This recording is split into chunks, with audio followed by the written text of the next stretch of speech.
Bismillahirrahmanirrahim. Assalamualaikum warahmatullahi wabarakatuh.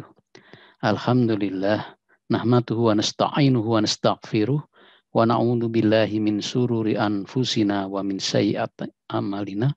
Mayadillah falamudillalah wa mayyuli falahadiyalah. Ashhadu an la ilaha illallah wadahu la syarikalah. Wa ashhadu anna muhammadan abduhu wa rasuluh. La nabiya ba'dah. Bapak-bapak, ibu-ibu yang kami hormati, khususnya warga Desa Melangi yang berbahagia, para alim ulama yang saya muliakan, ya, dan para pendengar yang berbahagia. Alhamdulillah, tiada kata yang lebih indah kecuali puja dan puji syukur kehadirat Allah Subhanahu wa Ta'ala yang telah melimpahkan rahmat, hidayah, dan inayahnya kepada kita sekalian, sehingga pada hari ini yang berbahagia kita bisa bertemu walau melalui daring ya, atau online dalam kegiatan pengabdian masyarakat dosen jurusan arsitektur Fakultas Teknik Sipil dan Perencanaan Universitas Islam Indonesia. Perkenankanlah saya memperkenalkan diri dulu, nama saya Supriyanto. Saya adalah salah satu staf dari jurusan Arsitektur FTSP UI. Pada hari ini saya akan menyampaikan materi yang berkaitan dengan rumah tinggal dan kaitannya dengan fungsi, serta kita kaitkan pula dengan kondisi di era new normal atau pada tatanan baru. Perkenankanlah saya menyampaikan dengan share screen ya, yang terkait dengan pengabdian masyarakat pada hari ini, yaitu tentang optimalisasi fungsi ruang dalam rumah tradisional Jawa di era tatanan baru. Ini adalah judul yang saya angkat untuk pertemuan hari ini. Pada materi ini saya menjadi beberapa bagian. Yang pertama nanti pengantar atau pendahuluan, kemudian fungsi rumah, kemudian sedikit menyinggung tentang rumah tradisional Jawa, dan yang inti adalah optimalisasi fungsi-fungsi ruang dalam rumah tinggal. Kemudian yang kelima adalah penutup. Di dalam pengantar saya menyampaikan Al-Quran surat Al-Hasyr ya, ayat 18 yang berbunyi a'udzubillahi minasyaitonirrajim bismillahirrahmanirrahim ya ayyuhalladzina amanu taqullah wal tandur nasuma qaddama lighad wattaqullah innallaha khabirum bima ta'malun. Wahai orang-orang yang beriman, bertakwalah kamu kepada Allah dan hendaklah setiap diri memperhatikan apa yang telah diperbuatnya untuk hari esok atau hari akhirat, dan bertakwalah kepada Allah, sesungguhnya Allah Maha mengetahui apa yang kamu kerjakan. Ayat ini saya petik karena terkait dengan ya, kita harus melihat hari yang kemarin, hari esok, untuk melakukan perbuatan hari ini dan persiapan di hari depan.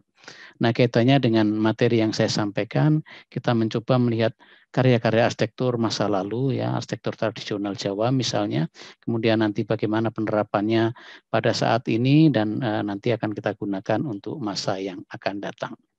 Jadi belajar dari masa lalu adalah hal yang sangat penting sebagai landasan untuk langkah selanjutnya.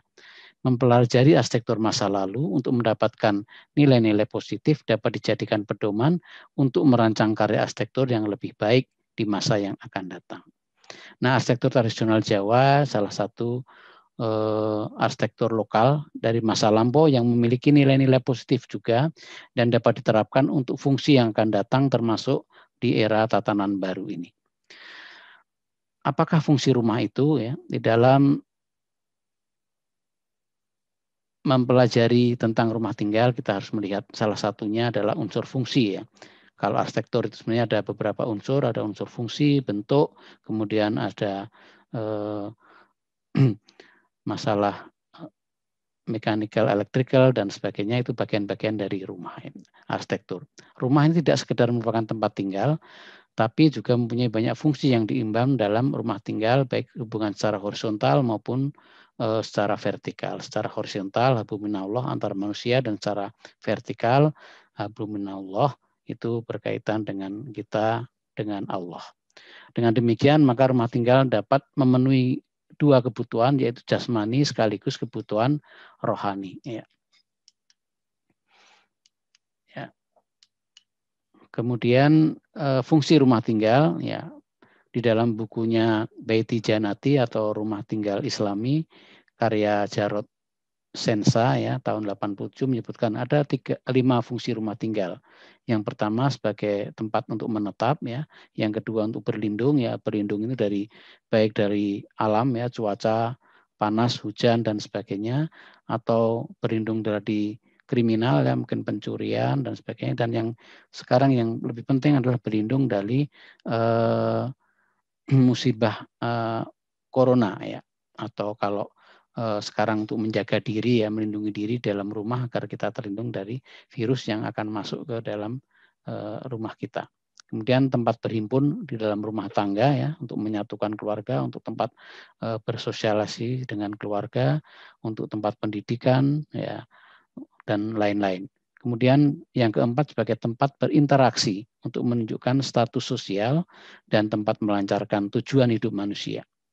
Apa tujuan hidup manusia? Yaitu tidak lain dan bukan untuk kita beribadah kepada Allah Subhanahu wa Ta'ala. Jadi rumah ini juga sebagai satu tempat ya untuk mencapai tujuan kita beribadah kepada Allah Subhanahu wa Ta'ala.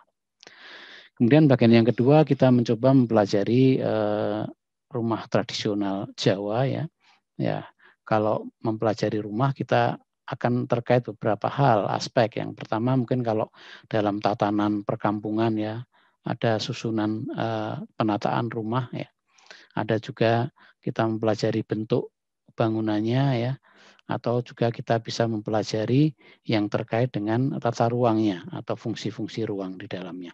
Nah, untuk hari ini saya akan memfokuskan pada materi yang terkait dengan fungsi ruang gitu ya, terutama nanti menghadapi di era pandemi ini ya. Kalau berkaitan dengan bentuk ya, ini mungkin nanti akan di kesempatan lain seolah akan kita lanjutkan ya dengan mempelajari bentuk-bentuk tradisional Jawa. Itu ada yang bentuk panggang P ya, miringnya ke satu sisi, atau bentuk kampung dua sisi, atau keempat sisi bentuk limasan atau bentuk joglo ya, dan bentuk tajuk ya, misalnya masjid dan sebagainya itu biasanya menggunakan bentuk tajuk itu ya. Nah, ini ada ya gambar misalnya panggang P, kampung, limasan, dan joglo gitu ya. Nah, dari bentuk ya, joglo ini merupakan salah satu ciri khas ya bangunan tradisional Jawa ya. Nah, dalam satu komplek bangunan rumah joglo kadang-kadang ada kombinasinya, ada yang limasan, ada yang kampung, dan ada yang bentuk joglo gitu ya. Nah, kemudian nanti akan kita masuk ke dalam ruang tradisional Jawa ya, yang fungsi-fungsinya sudah tertentu ya. Kalau nanti akan kita lihat ya, dari masuk ada regol atau lawang pintu ya, kemudian ada pendopo yang ada di depan, kemudian yang ketiga ini ada peringgitan, kemudian ada teratak ya, kemudian ada dalem ya, rumah yang ditempati, kemudian ada sentong ya, ada sentong kiwo, sentong tengen, sentong tengah dan sebagainya. Kemudian ada gandok kiwo dan gandok tengen juga ada. Kemudian ada dapur dan kamar mandi yang ada di belakang. Ini salah satu tatanan rumah tinggal tradisional Jawa ya. Ada juga yang membaginya secara demikian ya. Jadi ini susunan rumah tradisional Jawa mulai dari regol ya, kemudian ada rono, kemudian ada sumur, dan ada langgar ya, musola tadi depan itu ya. Nah, ini nanti coba kita adopsi bagaimana mungkin di era new normal ini akan cocok ya, begitu masuk gitu mungkin kita harus membersihkan diri, mungkin tidak hanya sumur, kita sediakan kamar mandi untuk membersihkan diri gitu ya, baru kita berarti bisa masuk ke ruangan ya. Kemudian yang kelima ini adalah kuncung, yang keenam ini kandang kuda ya. Kandang kuda mungkin kalau sekarang ya bisa aja, kalau nggak punya kuda ya punya mobil ya garasi gitu ya, bisa taruh di depan sebenarnya gitu ya. Jadi sekilas pergi dari luar atau tamu ya bisa masuk garasi, bisa mencucikan diri dulu atau membersihkan diri ya, membasuh tangan ya, mencuci tangan minimal gitu ya. Kemudian kita baru masuk ke pendopo ya. Pendopo ini sebagai ruang tamu ya, yang sifatnya publik ya. Kemudian baru masuk ke bagian dalam rumah ya, yang nanti akan terbagi sebagaimana yang tadi ya. Ada dalam, ada sentong kiwa, sentong tengah, sentong tengen ya. Kemudian ada gandok kiwa dan tengen ya. Kemudian juga dapur ya, dan gadri ya di bagian belakang ya.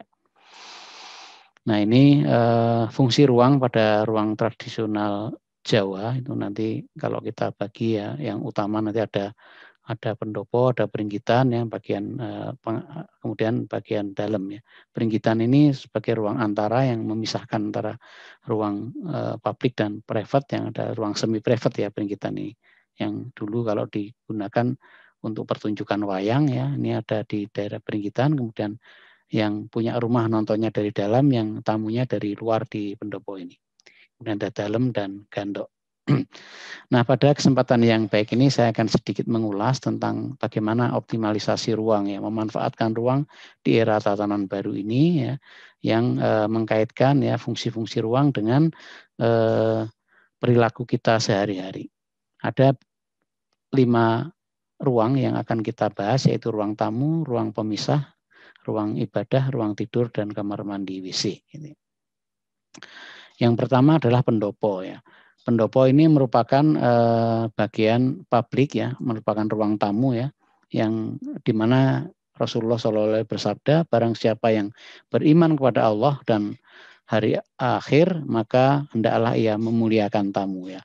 Tamu kita muliakan dengan ruangan yang besar ya, ruangan yang terbuka ya, yang ini disediakan untuk memuliakan tamu. Nah, kalau zaman sekarang mungkin rumahnya kecil-kecil ya, nggak mungkin rumah pendoponya besar semacam ini kecuali orang-orang yang mampu atau mempunyai kekhususan gitu ya di dalam strata sosial. Kita mungkin bisa menyediakan ruang tamu juga, ruang tamunya tidak terlalu besar, yang itu bisa sebagai perantara antara kita dengan tamunya gitu ya. Nah, sebelum tamu masuk ya, mungkin akan alangkah baiknya kalau kita sediakan tempat cuci tangan, ya, wastafel mungkin, atau keran air di depan ya. Mungkin kalau di sini ditunjukkan di gambar ada sumurnya ya. Nah, sumur ini nanti yang digunakan ya untuk mencuci tangan dan sebagainya, sehingga tamu ketika masuk ke ruang kita sudah dalam keadaan bersih minimal tangannya ya, kemudian juga menggunakan masker barangkali. Ini tatanan baru yang bisa kita terapkan ya untuk ya dalam rangka memuliakan tamu ya, agar kita dan tamu juga dalam keadaan sehat gitu ya, tidak saling menularkan ya kalau kita punya penyakit, dan mudah-mudahan ini akan terjaga ya dengan protokol kesehatan yang ketat gitu ya. Kemudian peringgitan ya, peringgitan tadi saya sebutkan ini ruang antara publik, tamu, dan ruang dalam ya, antara keluarga kita dibatasi dengan peringgitan ya. Kalau sekarang bagaimana kondisinya ya? Kalau kita nggak punya ya ruang yang besar ya, mungkin minimal ada ruang penyekat ya antara ruang tamu dan ruang keluarga misalnya ya. Mungkin dengan divider atau pivot ya, atau ruang-ruang antara yang lain ya. Kalau yang zaman dulu ini sebagai ya tadi saya ceritakan untuk pertunjukan wayang dan sebagainya ya. Pemiliknya bisa melihat dari dalam, tamunya melihat dari luar gitu ya. Nah, ini ruang pemisah ini perlu ya untuk memisahkan antara kita yang ada keluarga dan tamu ya. Kemudian musola ya, ruang ibadah ya. Apakah diperlukan dalam rumah tinggal ya? Di dalam rumah tinggal sebaiknya disediakan ruang khusus ya berupa musola atau tempat untuk sholat atau sembahyang. Ruang ini mempunyai nilai yang sangat tinggi karena berfungsi ganda, yaitu untuk pendidikan, keluarga, sekaligus untuk menghubungkan langsung ya antara penghuni dengan Allah Subhanahu wa taala. Kalau dalam rumah tradisional Jawa itu musola mungkin belum kelihatan. Kalau ada yang sudah menempatkan di depan ya musola, tapi ada juga yang ada di dalam ya. Di dalam ini dulu namanya sentong tengah ya, di daerah yang sakral biasanya ya. Biasanya ruang yang sakral, yang kalau yang sekarang sudah kita fungsikan sebagai rumah yang keluarga Muslim misalnya, ya kita fungsikan juga bisa untuk musola gitu ya, di dalam ruang dalam ini. Nah ini fungsinya tentunya untuk pendidikan keluarga, ya kita bisa sholat jamaah di sini ya, atau kalau tamu bisa sholat jamaah di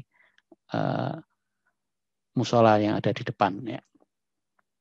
Nah, tentang musola ini di dalam Al-Qur'an juga disebutkan ya, di dalam surat Yunus ya. Surat Yunus ini ayatnya 87 ya.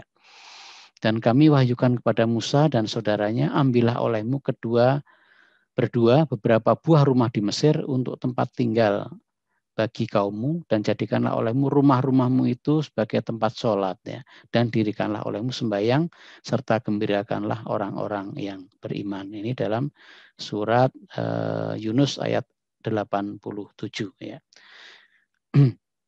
Nah, kemudian Rasulullah SAW juga bersabda, kewajiban atas kalian kaum laki-laki untuk sholat di rumah kalian. Sesungguhnya sebaik-baik sholat seseorang ialah di rumahnya, kecuali sholat-sholat wardu.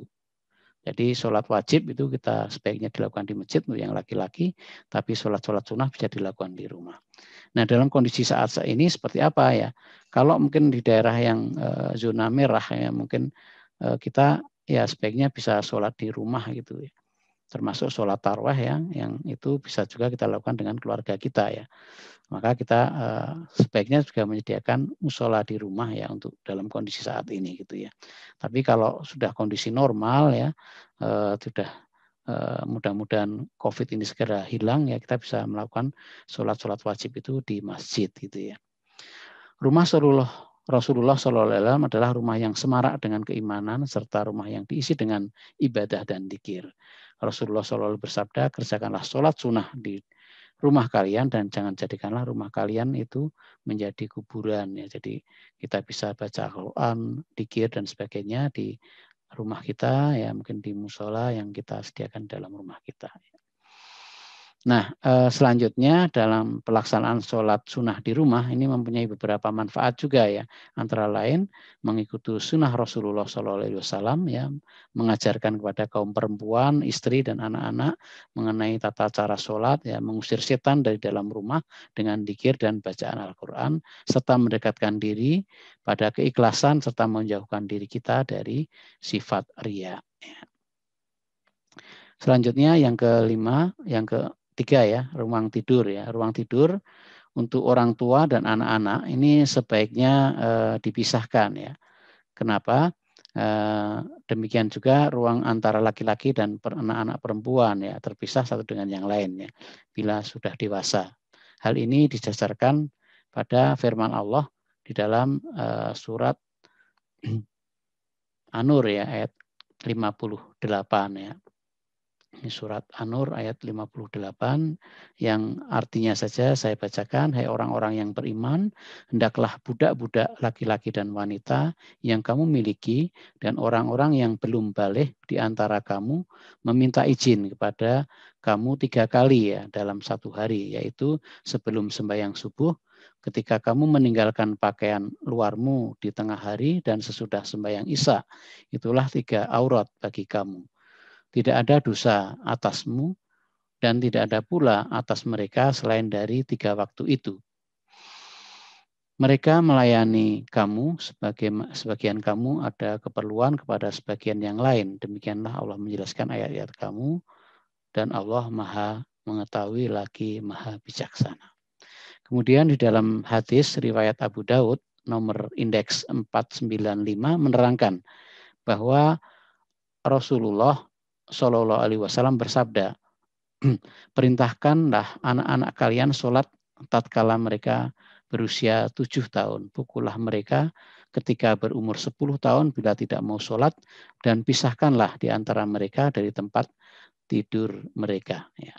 Nah ini kita harus memisahkan ya antara tempat tidur laki-laki dan perempuan.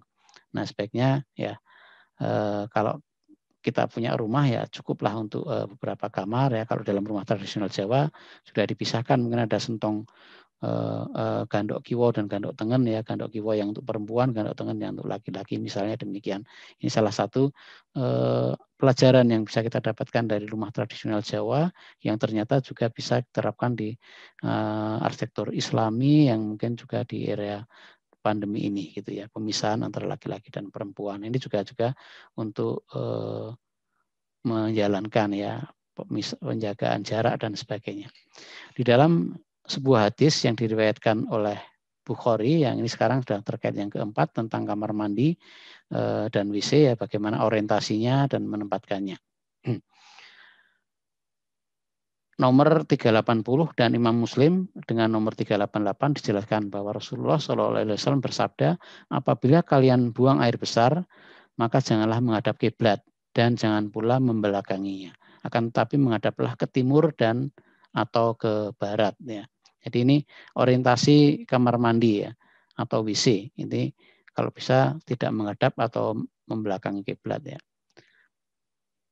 Nah, Rasulullah menyuruh para sahabat ke barat atau ke timur ketika buang hajat atau karena kiblat Ka'bah dan di Mekah ya terletak di selatan kota Madinah ya. Untuk penduduk negeri ini kiblatnya terletak di arah timur dan arah barat seperti Indonesia, maka ketika membuang hajat sebaiknya menghadap utara atau selatan ya. Berkaitan dengan hal tersebut, maka dalam rumah tinggal sebaiknya orientasi kamar mandi sesuaikan dengan arah utara selatan tersebut ya. Jika terpaksa kamar mandinya harus menghadap kiblat, usahakan letak toilet atau klosetnya itu tidak mengarah ke kiblat ya, tetap mengarah utara selatan. Ya, ini tentang orientasi ya. Orientasi kamar mandi WC kalau bisa tidak menghadap atau mengarah kiblat atau minimal kalau sudah ada sekarang klosetnya ya menghadap ke utara atau selatan saja. Ini untuk di Indonesia ya. Kalau di Madinah itu utara selatan itu mengarah ke kiblat ya. Jadi ini bedanya ya, orientasinya karena kita berada di sebelah timur ya, kota Mekah ya. Nah, kemudian tentang tata letaknya kamar mandi WC ini kalau di dalam rumah tradisional Jawa bisa diletakkan di belakang ya, paling belakang karena ini daerah yang kotor gitu ya, agar jauh dari tempat-tempat yang lain. Atau mungkin kalau zaman era pandemi sekarang itu bisa kita letakkan di depan ya. Kenapa di depan? Karena berkaitan dengan tadi untuk membersihkan diri mungkin ya, untuk cuci tangan misalnya gitu ya, atau mandi ya sebelum masuk ke rumah itu juga akan lebih baik ya kalau ya ini akan merubah tatanan ya desain karya arsitektur ya, barangkali kamar mandi bisa ada diletakkan di bagian depan gitu ya. Nah, demikianlah yang bisa saya sampaikan pada kesempatan yang baik ini, mudah-mudahan bermanfaat. Lebih kurangnya saya mohon maaf. Billahi taufik wal hidayah. Wassalamualaikum warahmatullahi wabarakatuh.